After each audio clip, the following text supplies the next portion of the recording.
Salutare! Haideți să vedem asistența la marș arieră la un BMW seria 3 din 2019, un G20. Cum parcurge el ultimii 50 de metri memorați de la momentul opririi, da? Funcția pe care o are aici.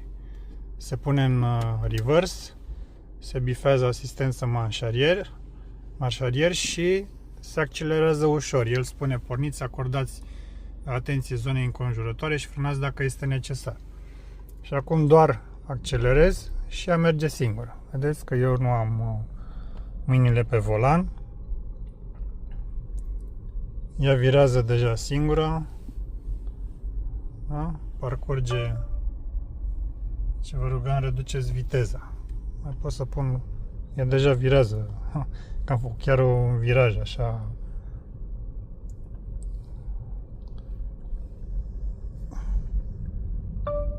Ok, ruta se va încheia în scurt timp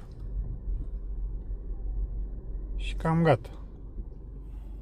Asta a fost. Foarte frumos și util dacă aveți o zonă în care ați intrat, o zonă mai îngustă, de exemplu, în care ați intrat cu mașina și e mai greu să ieșiți cu spatele, de exemplu, vă poate ajuta pentru că ea ține minte ultimii 50 de metri parcurși și iese și cârmește foarte, foarte bine. E foarte utilă.